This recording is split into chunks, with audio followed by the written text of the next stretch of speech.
Hey everybody, welcome back to my channel, and thank you so much for watching the video. So if you look behind us, you might think, hey, which temple are you visiting today? But we're actually not at a temple, we are at the Nara Hotel, a long historical site, and we're gonna be enjoying something super special today called kaiseki. So why don't we start getting a couple of just taking all the views here. Everything, look at this beautiful architecture, traditional style roofing. These roofs are extremely expensive to make, and they're extremely expensive to repair, but they keep it in tip-top condition, and it looks absolutely fascinating.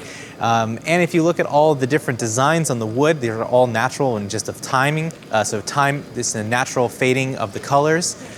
Beautiful aesthetics of wabi-sabi and mono no aware really get the idea of living in old Japan.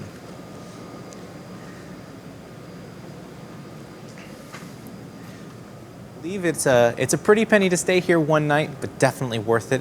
And today's featured thing that we're going to be talking about is the kaiseki, which is a very unique Japanese tasting menu, which was finalized in the 1500s, but is a culmination of Heian, Muramachi, and Sengoku Jidai period foods, all amalgamated to this modern tasting style. Now, for those who have ever tried a tasting menu, like a French tasting menu or anything like this, it's very similar. However, the French style of the tasting menu and the modern tasting menus that we do today, where multiple dishes come out one after another, is a relatively new invention. It's a relatively new idea. And actually, the French got it from the Russians, and they said the Russian style of eating. And so, one dish would come after another. But in Japan, they've been doing this way for a long time. So kaiseki actually started from cha kaiseki. So cha meaning ocha, and kaiseki meaning like a stone that you keep close to you, a stone that's close to your bosom, a stone that keeps you warm. And the stone that would keep you warm is actually a hot stone that Zen Buddhist monks would keep close to their stomach to help to remove the craves of wanting to eat food. So today we're going to be looking at that, and we're going to be talking about what the different seasonal things and the dishes are today. So I'm really excited to try this food at the Nara Hotel. Don't forget to like and subscribe. Leave a comment with your questions. Tell me which thing looks the most delicious. I'll let you know which one's the most delicious as I'm eating it. All right, so I'm gonna do my first walk through part of the hotel. I know they have a beautiful garden. I've heard about it. I've never seen it. So let's go check out some of the stuff inside.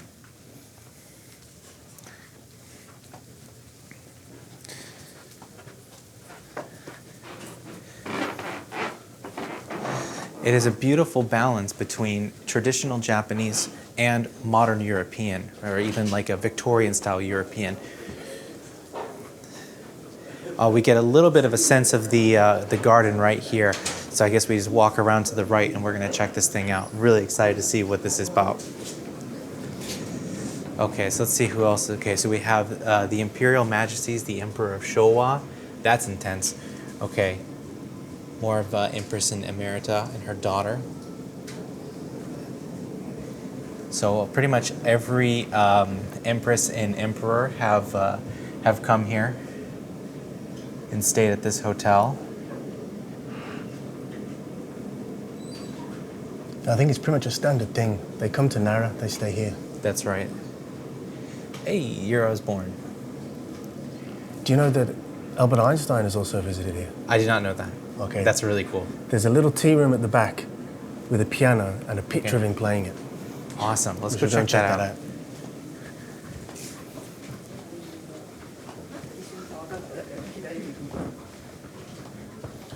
So I think it's in this little tea lounge here. Lounge.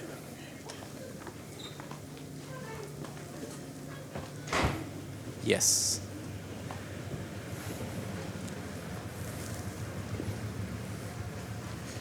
Okay, Mr. Albert Einstein himself, hanging out, playing this very piano. And I'm not allowed to touch it, that's what I've been told. Also, it says here, please refrain from touching the piano. I always love how they say it. They didn't actually tell me not to touch it, but just try your best not to touch it. They have a very low expectation of us, I believe. So this is a tea room, and look at this grandfather clock over here too. This is absolutely gorgeous.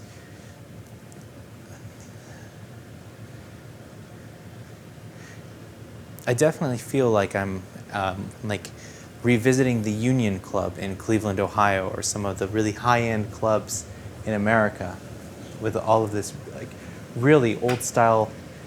It really strikes me as like, it's a mixture of like the European and Japanese truly, but there's so many things remind me of like early 1900s American architecture, and then some Victorian style architecture minus the really bright colors.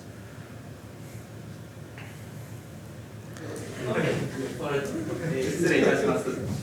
本日は日本料理花菊へお越しいただきありがとうございます。 All right, so here we are at Hanagiku, one of the restaurants inside Nara Hotel, and I'm super excited for all my friends. You guys know I love food, but you guys don't watch my channel, so you're gonna miss out on this, aren't you? So if you do watch it, and you are one of my buddies that I hang out with, make sure you comment below and say that if you comment below and you watch this video, one of my friends know me in real life, I'll take you to this restaurant, and then we'll eat together. But you must comment, and you have to say, I want to go to Hanagiku with you, and I'm gonna pay all of it.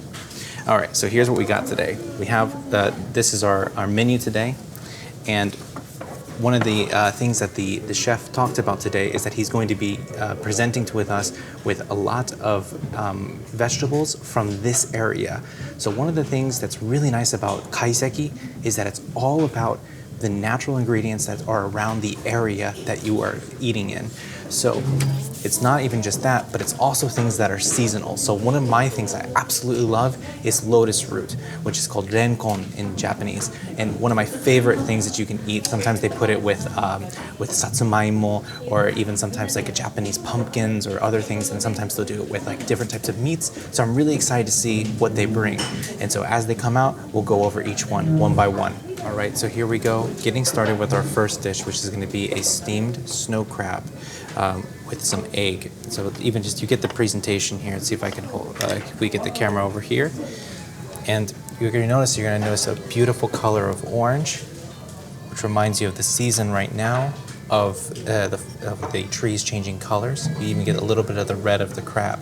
This is quintessential of kaiseki. What we're seeing here is a reflection of the environment that's around you in food form. So get that camera out of here. I'm ready to eat. I'm ready to go for this.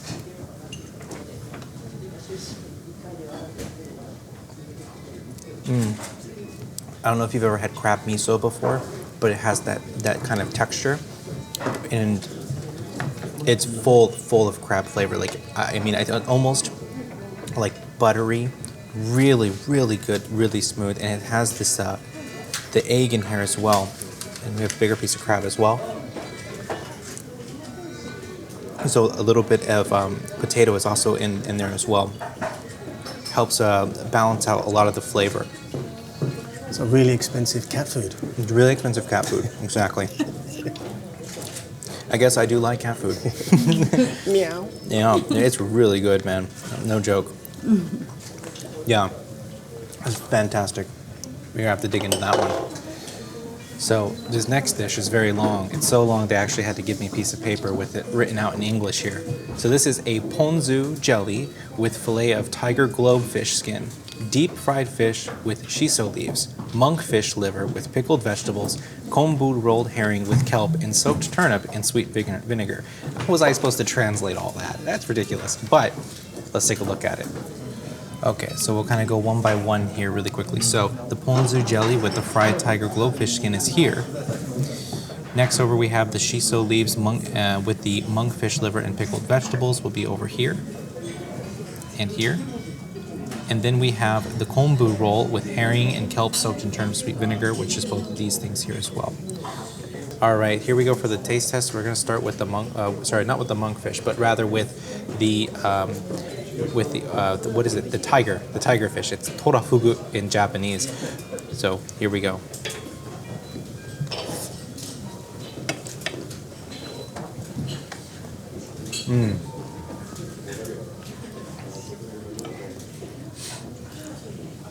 You definitely get a sense of the ponzu, and it's a lighter type of soy sauce, a little bit sweeter. And the fish to me almost it's like a mixture between squid and maybe like I don't want to say catfish, but it's like it has the texture of squid, but maybe even like a little bit of the taste of octopus. It's really interesting. And the ponzu jelly is very, very good. It's got almost like a nice acidity in there, almost like as if there was a little bit of yuzu as well that's placed inside of it. Let's go for the next one here.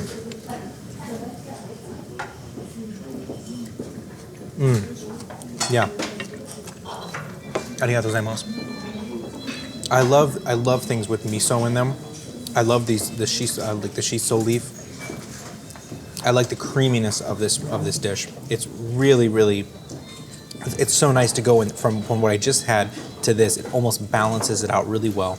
All right, going over next here, we have some of the pickled vegetables, which would be nice to cleanse the palate before we go on to the next couple of fishes. Japanese pickled vegetables is always really good. They're not like how we would, like a pickle that we would eat, like a dill pickle. They have a variety of flavors, and as I'm talking, it's aerating. I'm getting a couple different flavors, so I get a little bit more fruit. After I get that really hard veg, I get a little bit of that vinegary flavor, and then fruit comes out high acid. It almost tastes like a sudachi, not a yuzu. It has a little bit more sweetness to it. Okay, let's go for our next fish. And beautiful fry. There's a bitterness on the outside. So all that sweetness you get, you really get a nice little mouth of bitterness on this fish. And it's really good. That's the herring, not the herring. Sorry, the monkfish. And now last but the herring wrapped with kelp.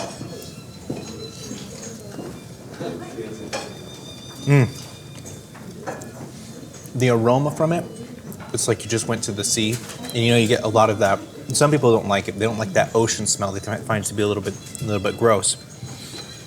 But this is, I really feel like I'm sitting on the beach and I'm about ready to go fishing. Really, really nice. All of that kelp smell is just coming in. It really wafts in the face, and a really nice balance all around. It's really, really good. All right, now get out of here. I'm gonna finish this.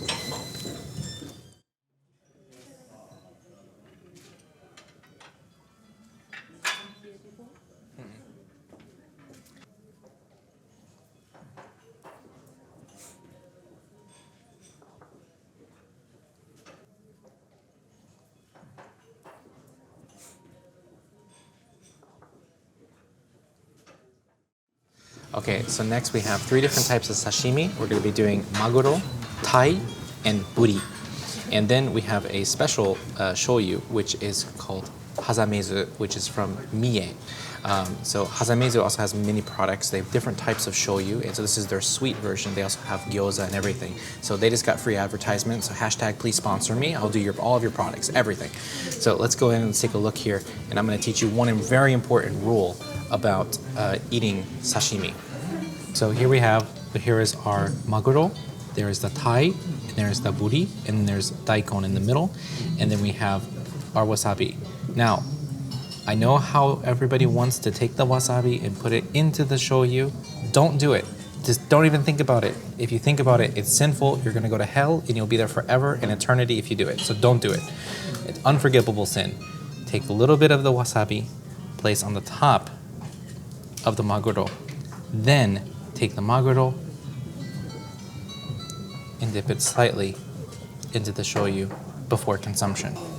All right, so let's go ahead and give it a taste.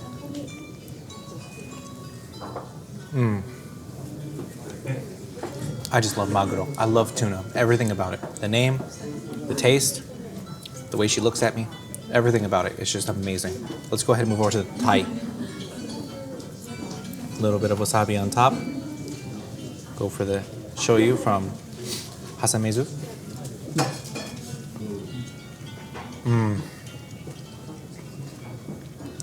The shoyu brings out all the flavors in the fish. It makes the tai more tai.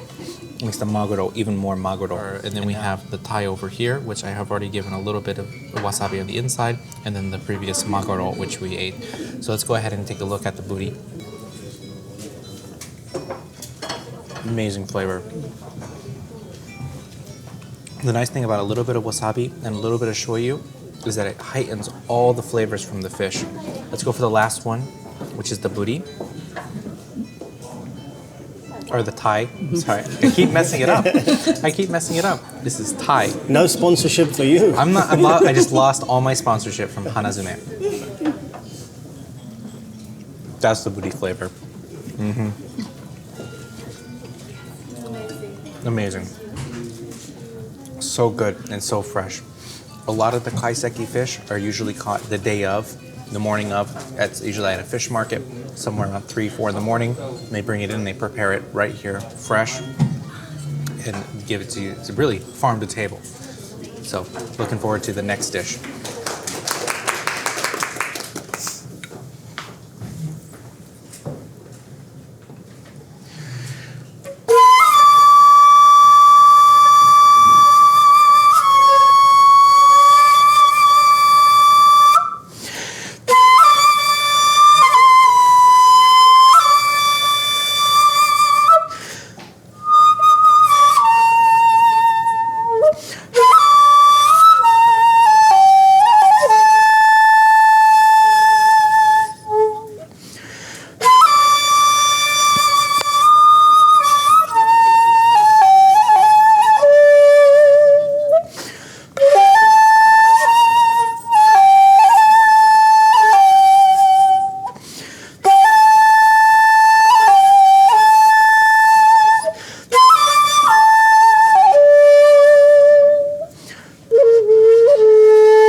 次は私は伝統の根底本曲を吹きたいと思います。その根底本曲というのはコムソーというお坊さんたちはこの曲を作って、その後はあっちとこっちで吹いて、それでなぜそういう曲は外に吹いてるかというと、それはなんだっけ、八返しのためにalmsは何か食べ物とか、そしてお金とか、そういうためにいろんな曲を吹くなんですけれども、これは本調べと言います。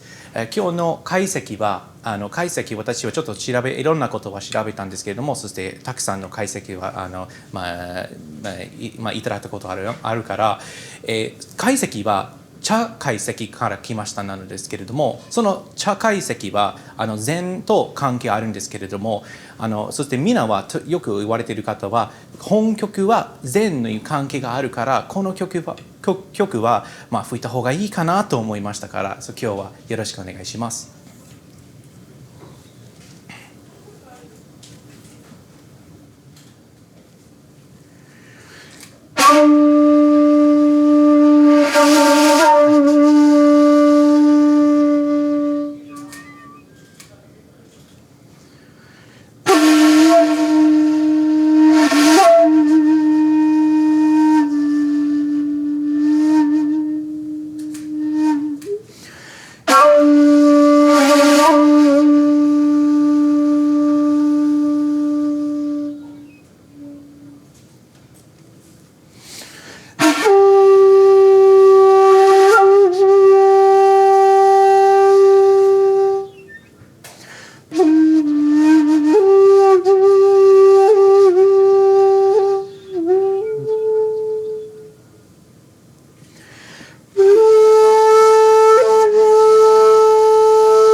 So next we have our fried dish, which is very common within a kaiseki. And this is going to be tsutsui lotus root and cod roe with fried whitefish wrapped in fu. Now, I have no idea what fu is, but from what I understand by just the look of it is I think it's related from the same bean that makes tofu. So it's like a tofu skin that's on the wrapping on the outside. So we're also giving a little bit of lemon, and I absolutely love lemon, so I'm going to add a little bit on top here. And let's go ahead and give this a taste.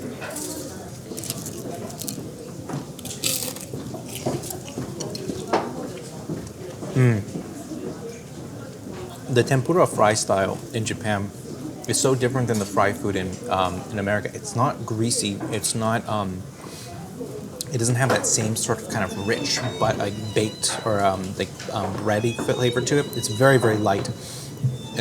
Very refreshing even on the inside too, because you get this white fish, or sorry, you get the cod roe on the inside.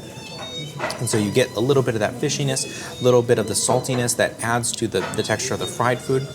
With the lemon on top, absolutely gorgeous in all the flavors. Let's go for this next one here.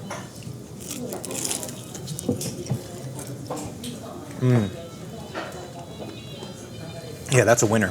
That's definitely a winner. Really nice flavor on that white fish. It's cooked perfectly. And I'm no food expert, but I give this one definitely a 9 out of 10 in flavor. This is awesome. Very, very good.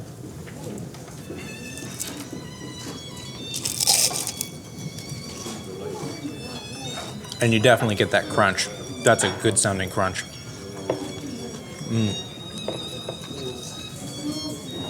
Right amount of crunch and then chewiness. Get the crunch on the outside, chewy goodness on the inside, extra saltiness from the cod roe. It's a winner. Definitely got to come here just for this one. All right, so next, everybody's favorite is Wagyu. A5 Wagyu in a Japanese beef stew style. I love Wagyu. I think everybody does. Anybody who's ever had Wagyu, it's just fantastic. So let's go ahead and take a look at this dish really quickly. Simple as can be, it's Wagyu, and it looks beautiful. I can't wait to dig in. The Japanese stews are always rich in flavor, but they're not overpowering like a porridge. So I'm looking forward to digging in. All right, here we go. Going in.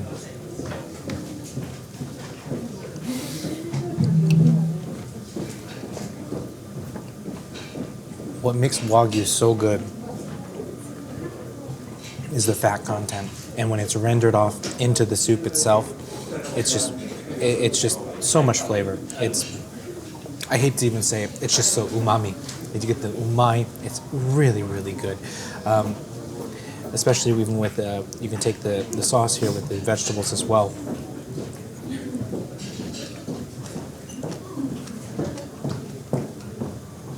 Rich and savory, very, very good. This is another winner. This one, Wagyu for me, it's always a 10 out of 10.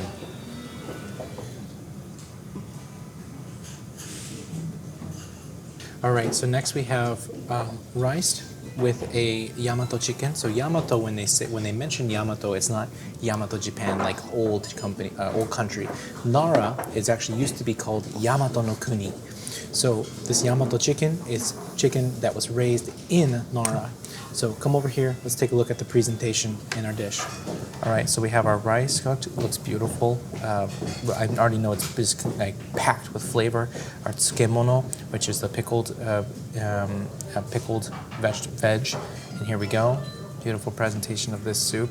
Ooh, that looks awesome. So that's gonna be amazing. And I have to. There we go. Now it's perfect. This can't wait to dive in and eat this. Let's just get a little bit of rice as the bed for our soup. Beautifully cooked. Give ourselves a little bit of veg.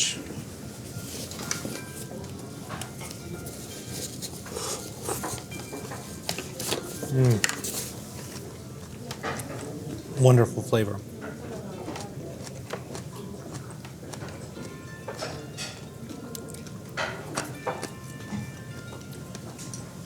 And again, they highlight what kaiseki is all about. The freshness of ingredients. The rice is local. all the tsukemono, the pickled veg, is all local, and all of the vegetables, and as well as in the soup, as well as including the chicken and everything that's incorporated in this dish is all local from Nara. Everything is very fresh, and you get really strong flavors of the lettuce, of the carrot. And the soup base is fantastic. It's really creamy. The rice is fluffy and soft. Another winner. Definitely the main courses, the hot dishes in here have been absolutely fantastic. The freshness of the fish has been outstanding, and the presentation is just top notch. So Nara Hotel has won me over with their kaiseki. The only thing that remains is a really good dessert, and they delivered. Chocolate's my favorite. I love strawberries, so it's fantastic. A great way to end. Japanese have incorporated a lot of French-style baking into their recipes and into their. You see a lot of actually French bakeries in Japan, so I'm ready just to dig in. Great consistency. The flavor is fantastic. You guys need to come to Nara Hotel.